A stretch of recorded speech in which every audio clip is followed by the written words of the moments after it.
काय आता अलीकडचा काळ म्हणजे इतका बदलला आहे, त्याला समाज दोषी आहे का नेते दोषी, पक्ष दोषी हे काही कळायला मार्ग नाही. पण मला असं वाटतं की सगळेच त्यामध्ये दोषी आहेत. पैसेवाल्यांचा राजकारणात जो शिरकाव आहे, तो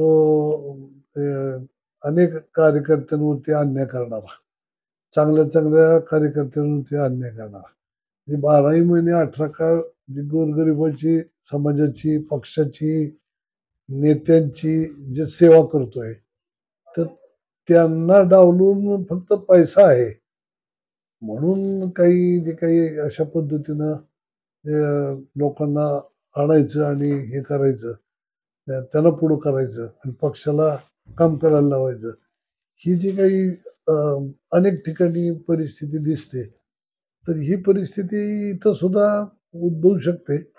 पण इथं माझ्यासारखा कार्यकर्त्याचा त्या गोष्टीला ठाम विरोध आहे. कारण माझं म्हणजे पक्कं मत असं आहे, हे मी आता सांगितलं, की आज सगळेजण म्हणतात, माझे विरोधक सुद्धा मला म्हणतात, की तुम्ही नगराध्यक्ष व्हा. पण मी आजही ठाम आहे, की मी होण्यापेक्षा मी सामान्य कार्यकर्त्याला करतो. ही भूमिका बाकीच्यांची का असू नये? काय फक्त पैसा असला म्हणजे काय आपणच सगळं करू शकतो असं थोडीच आहे.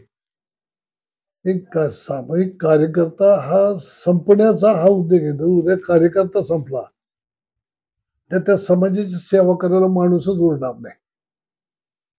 पैशावरती मी निवडून आलो, तर मी स्वाभाविकपणे म्हणणार आहे ते परत, की कशाला तुम्ही मला प्रश्न सांगताय?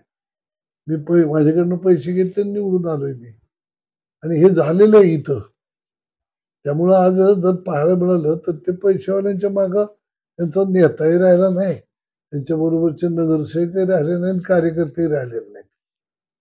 जर असं घडलंच, तर तुमची भूमिका काय असेल? घडलंच तर काय सर्वसमावेशक ही पूर्वी पहिली सुरुवात केली जनसेवा पॅनल.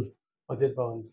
स्थानिक आघाडी, सगळे पक्ष, सगळे विचार, सगळ्या बारीक-सारीक संघटना, जाती-धर्माच्या सगळ्या एकत्र येऊन पैसेवाल्याच्या विरोधात संघर्ष करू. सध्या वातावरण तसं इंदापूरमध्ये चर्चा केली जाते, की 2-3 मोठे नेते तुमच्याबरोबर संपर्कात आहे, आघाडी करण्यासाठी उत्सुक आहेत. तुम्ही माहिती घ्या, मी जिल्हाभर आता जे पक्षाच्या निवडणुकीच्या पार्श्वभूमीवरती सगळीकडे मेळावे घेतले. नगरपालिका कार्यक्षेत्रात घेतले, झेडपी पंचायत समितीच्या कार्यक्षेत्रात घेतले. मी जाहीर भाषणातनं सांगितले या विषयावरती, की येणाऱ्या काळात सर्वच राजकीय पक्षाच्या सर्वच राजकीय नेत्यांनी हे लक्षातच घेतलं पाहिजे.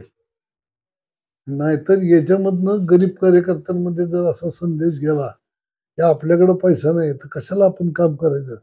तर तो कुठल्याच सार्वजनिक जीवनात भाग घेणार नाही. आणि आज जे काही समाज जीवन आहे ना, हे समाज जीवन उद्ध्वस्त होईल. आणि याचा विचार कार्यकर्त्यांनी खालच्या काढण्याचं कारण नाही. जे नेतृत्व करतात ना, त्यांनी याचा विचार करणं गरजेचं आहे. आणि ते जसा निर्णय करतात, तसंच समाज घडत असतो. त्यामुळे हे मी जाहीर भाषणातनं सांगतोय. आणि मला काही थोडंसं पुढचं दिसतं म्हणून मी बोलतोय, की यातनं सामान्य कार्यकर्त्यांमधली जी अस्वस्थता आहे, ती प्रचंड वाढतेय.